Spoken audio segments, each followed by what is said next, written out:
তো রাসূল সাল্লাল্লাহু আলাইহি ওয়াসাল্লাম বাইতুল মুকাদ্দাসে সমস্ত আম্বিয়া কেরামদের সাথে নিয়ে তিনি ইমাম হয়ে সমস্ত আম্বিয়া কেরামদেরকে নিয়ে 2 রাকাত তাহিয়াতুল মসজিদ নামাজ আদায় করলেন।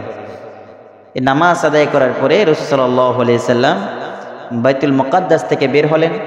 জিবরাইল আলাইহিস সালাতু ওয়াস সালাম তার সামনে 3টা পেয়ালা দিলেন, 3টা পাত্র দিলেন। একটা পাত্রের মধ্যে ছিল পানি, আর একটা পাত্রের মধ্যে ছিল দুধ, আর একটা পাত্রের মধ্যে ছিল শরাব, মদ। রাসূলুল্লাহ সাল্লাল্লাহু আলাইহি ওয়াসাল্লাম এই 3 পাত্র থেকে দুধের পাত্র গ্রহণ করলেন। জিবরাইল আলাইহিস সালাতু ওয়াস সালাম বললেন, ইয়া রাসূলুল্লাহ, ইয়া হাবিবাল্লাহ, আপনি ফিতরাতকেই গ্রহণ করেছেন, উত্তমটাকেই গ্রহণ করেছেন। আপনি যদি পানির পাত্র গ্রহণ করতেন তাহলে আপনার উম্মত সব ডুবে মারা যেত, আর যদি আপনি শরাবের পাত্র গ্রহণ করতেন তাহলে আপনার সমস্ত উম্মত গোমরা হয়ে যেত। আপনি যেহেতু দুধের পাত্র গ্রহণ করেছেন, আপনি উত্তমটাই গ্রহণ করেছেন। এরপরে রাসূলুল্লাহ সাল্লাল্লাহু আলাইহি ওয়াসাল্লাম ঊর্ধ্বাকাশে গমন করতে শুরু করলেন। আল্লাহ পাক রব্বুল আলামিন রাসূলুল্লাহ সাল্লাল্লাহু আলাইহি ওয়াসাল্লামের জন্য আসমান থেকে নিয়ে বাইতুল মুকাদ্দাস পর্যন্ত কুদরতিভাবে একটা সিঁড়ি স্থাপন করে দিলেন। সুবহানাল্লাহি ওয়া বিহামদিহি।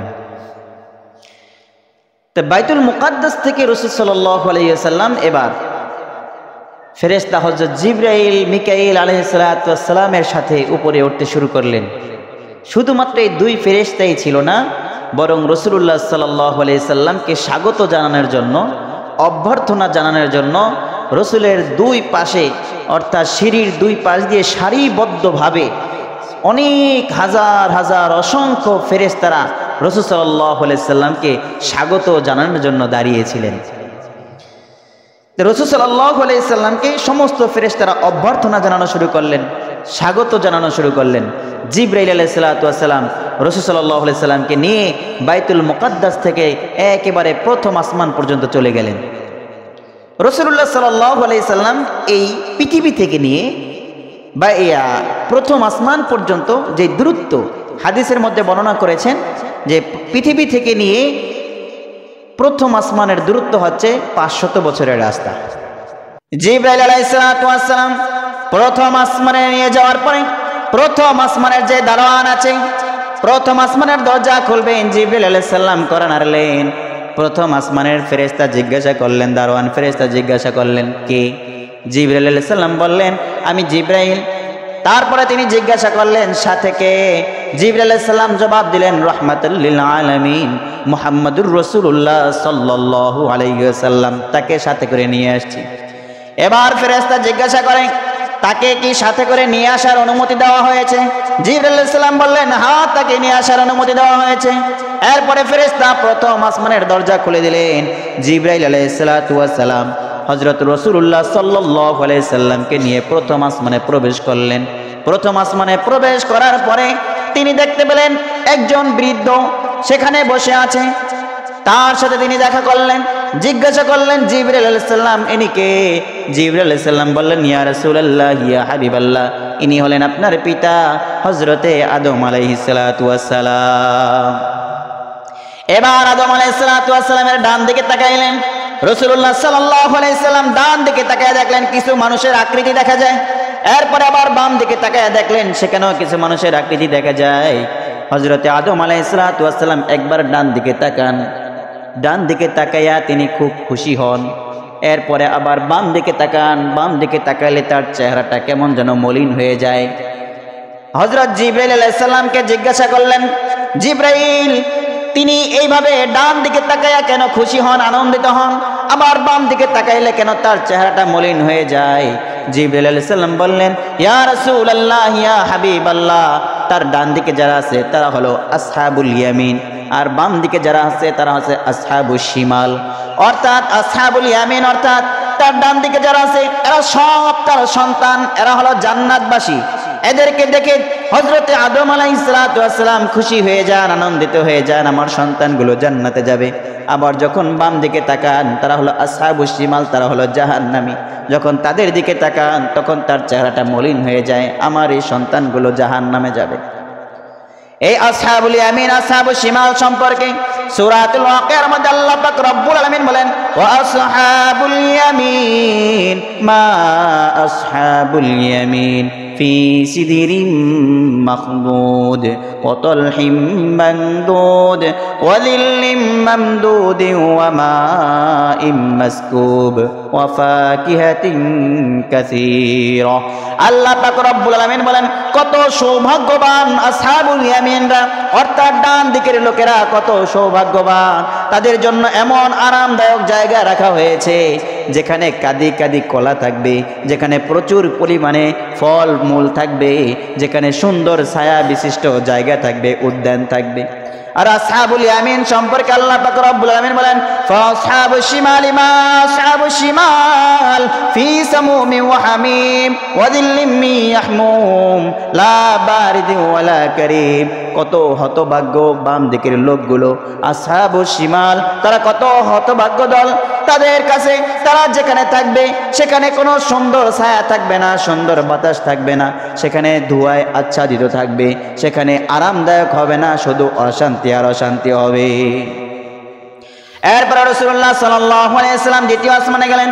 সেখানে যাওয়ার পরে একইভাবে দ্বিতীয় আসমানের ফেরেশতা জিজ্ঞাসা করলেন, সালাম বিনিময় করলেন, দরজা খুলে দিলেন। দ্বিতীয় আসমানে ওঠার পরে হযরতে ঈসা ও ইয়াহইয়া আলাইহিস সালাতু ওয়াস সালামের সাথে দেখা হলো। এরপর রাসূলুল্লাহ সাল্লাল্লাহু আলাইহি ওয়াসাল্লাম তৃতীয় আসমানে গেলেন। সেখানে ইউসুফ আলাইহিস সালাতু ওয়াস সালামের সাথে দেখা হলো। এরপর চতুর্থ আসমানে গেলেন। সেখানে হযরতে ইদ্রিস আলাইহিস সালাতু ওয়াস সালামের সাথে দেখা হলো। পঞ্চম আসমানে গেলেন।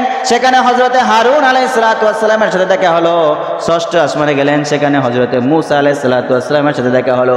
সপ্তম আসমানে গেলেন। সপ্তম আসমানে যাওয়ার পরে সেখানে বাইতুল মামুরে দেখলেন এক বৃদ্ধ হেলান দিয়ে বসে আছে। এরপরে রাসূলুল্লাহ সাল্লাল্লাহু আলাইহি ওয়াসাল্লাম জিবরাইল আলাইহিস সালামকে জিজ্ঞাসা করলেন, ইয়া রাসূলুল্লাহ, এ জিবরাইল, এই যে এখানে বসে আছেন ইনি কে?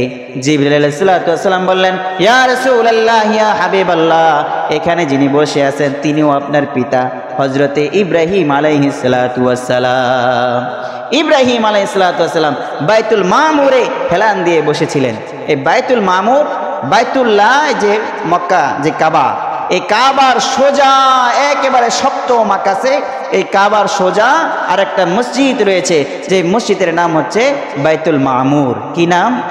বাইতুল মামুর। এই কাবা ঘরে দুনিয়ার মানুষেরা তওয়াফ করে, আর বাইতুল মামুরে আসমানের ফেরেশতারা তওয়াফ করে। সুবহানাল্লাহ। এবার এখানে কারা তওয়াফ করে? কত ফেরেশতারা তওয়াফ করে একসাথে? রাসূলুল্লাহ সাল্লাল্লাহু আলাইহি ওয়াসাল্লাম জিজ্ঞাসা করার পরে রাসূল সাল্লাল্লাহু আলাইহি ওয়াসাল্লামকে বলা হলো, এখানে প্রত্যেক তওয়াফে ৭০,০০০ ফেরেশতা তওয়াফ করে। সুবহানাল্লাহ বিহামদি। প্রত্যেক তওয়াফে ৭০,০০০ ফেরেশতা তওয়াফ করে। এরপরে জিবরাইল আলাইহিস সালাম বললেন, ইয়া রাসূলুল্লাহ, যেই ফেরেশতা একবার তাওয়াফ করবে কিয়ামতের আগে কোনোদিন আর দ্বিতীয়বার তাওয়াফ করার সুযোগ পাবে না।